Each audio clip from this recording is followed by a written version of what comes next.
और इन्हें अपने हाथ पर चिन्ह के रूप में बांधना, और ये तेरी आंखों के बीच टीके का काम दें, और इन्हें अपने अपने घर के चौखट की बाजुओं और अपने फाटकों पर लिखना।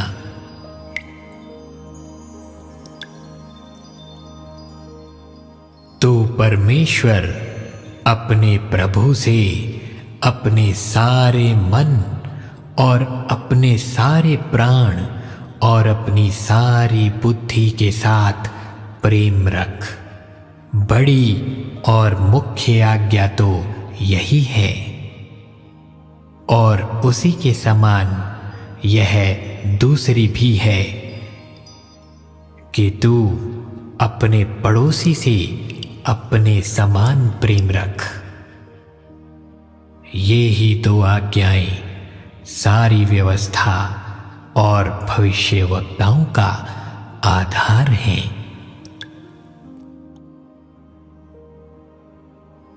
हे सब परिश्रम करने वालों और बोझ से दबे लोगों, मेरे पास आओ, मैं तुम्हें विश्राम दूंगा।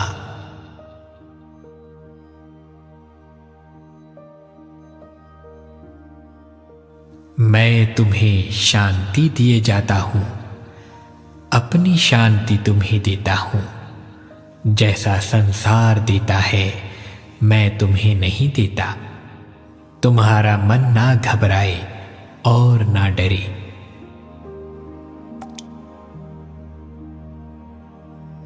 और मसीह की शांति, जिसके लिए तुम एक देह होकर बुलाए भी गए हो, तुम्हारे हृदय में राज्य करे और तुम धन्यवादित बने रहो।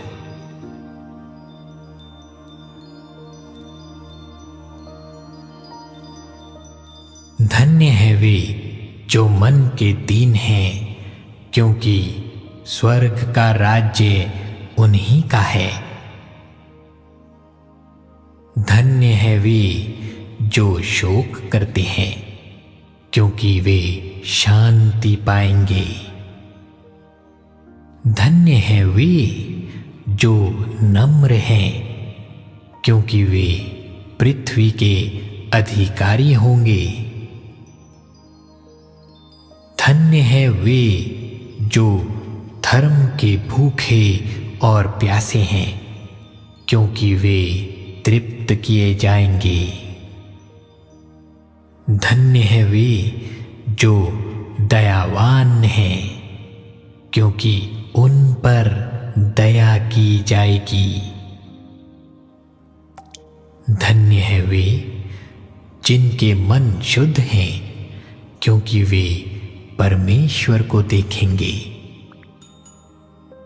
धन्य है वे जो मेल कराने वाले हैं, क्योंकि वे परमेश्वर के पुत्र कहलाएंगे।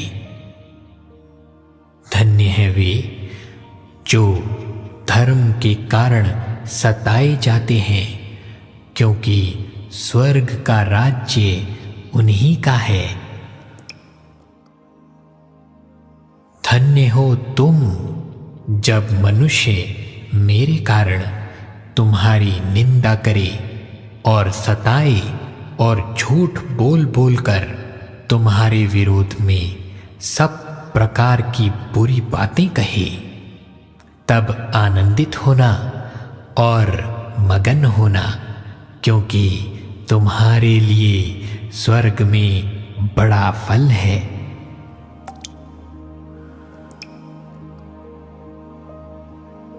बुद्धि का मूल यहोवा का भय है। जितने उसकी आज्ञाओं को मानते हैं, उनकी बुद्धि अच्छी होती है। उनकी स्तुति सदा बनी रहती है।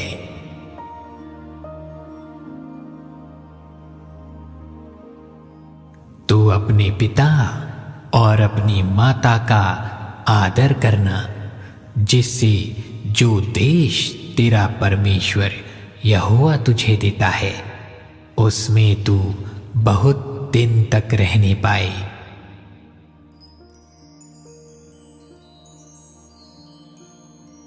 हे मेरे पुत्र, मेरी बातों को माना कर और मेरी आज्ञाओं को अपने मन में रख छोड़। मेरी आज्ञाओं को मान, इससे तू जीवित रहेगा और मेरी शिक्षा को अपनी आंख की पुतली जान। उनको अपनी उंगलियों में बांध और अपने हृदय की पटिया पर लिख ले। बुद्धि से कहे तू मेरी बहन है और समझ को अपनी साथिन बना। तब तू पराई स्त्री से बचेगा जो चिकनी चुपड़ी बातें बोलती है। देखो, यह क्या ही भली और मनोहर बात है कि भाई लोग आपस में मिले रहें, स्वभाव लोभ रहित हो और जो तुम्हारे पास है उसी पर संतोष किया करो, क्योंकि उसने आप ही कहा है, मैं तुझे कभी न छोड़ूंगा और ना कभी तुझे त्यागूंगा।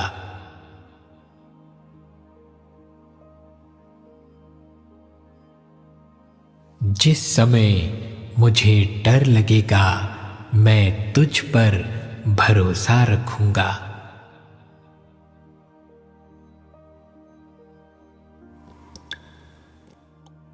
इसलिए मैं तुमसे कहता हूं कि अपने प्राण के लिए यह चिंता ना करना कि हम क्या खाएंगे और क्या पिएंगे, और ना अपने शरीर के लिए कि क्या पहनेंगे।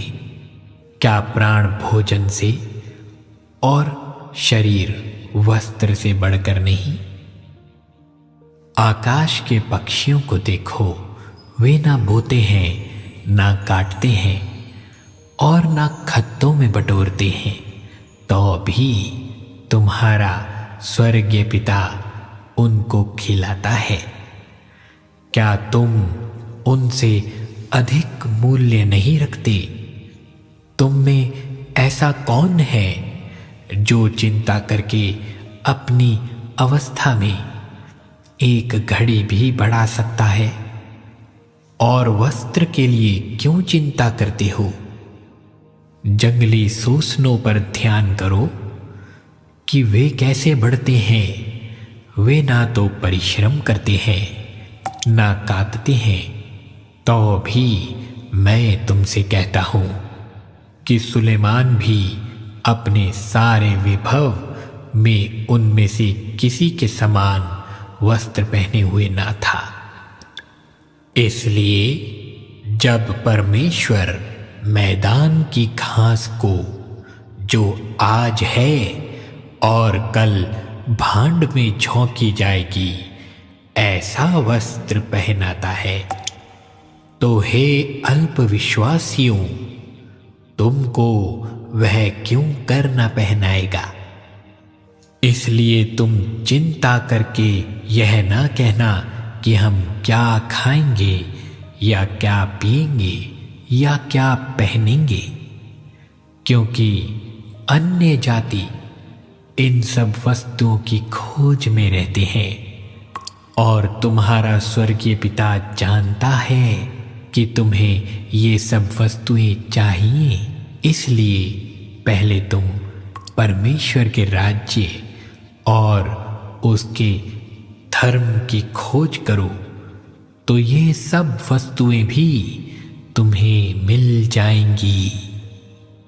सो कल की चिंता ना करो, क्योंकि कल का दिन अपनी चिंता आप कर लेगा।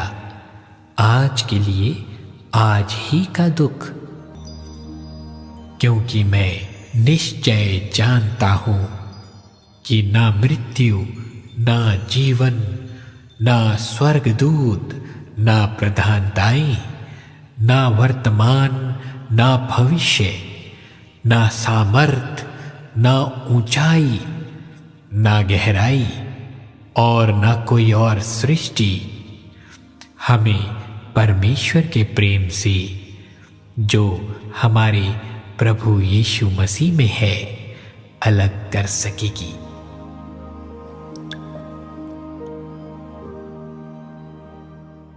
किसी भी बात की चिंता मत करो, परंतु हर एक बात में तुम्हारी निवेदन, प्रार्थना और विनती के द्वारा धन्यवाद के साथ परमेश्वर के सम्मुख उपस्थित किए जाएं।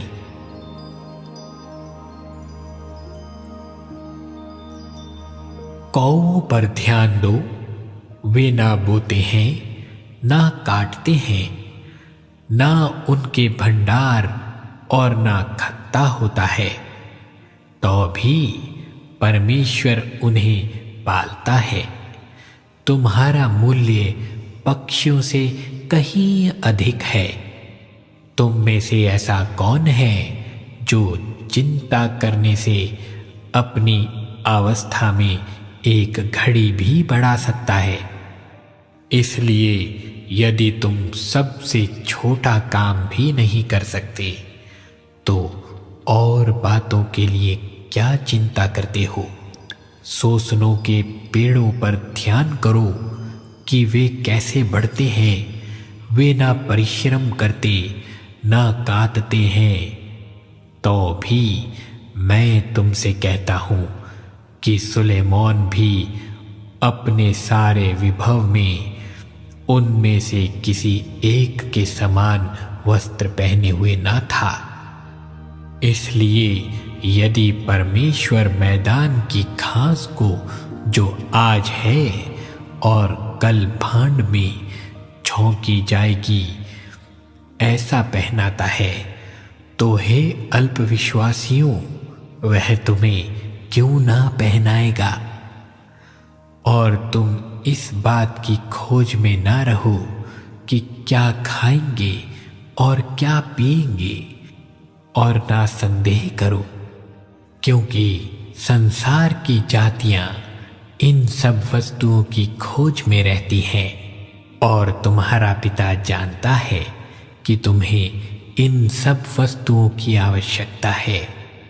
परंतु उसके राज्य की खोज में रहो, तो ये सब वस्तुएं भी तुम्हें मिल जाएंगी। हे छोटे झुंड, मत डर, क्योंकि तुम्हारे पिता को यह भाया है कि तुम्हें राज्य दे।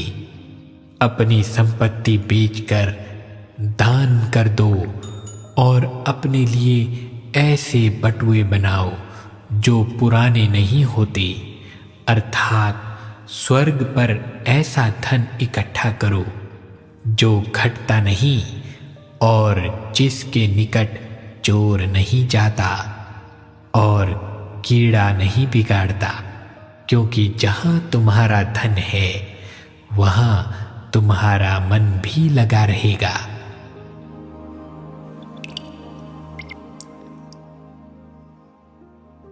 यह अत्यंत आवश्यक है कि तुम अपने विषय में सोचते रहो और अपने मन की बड़ी चौकसी करो।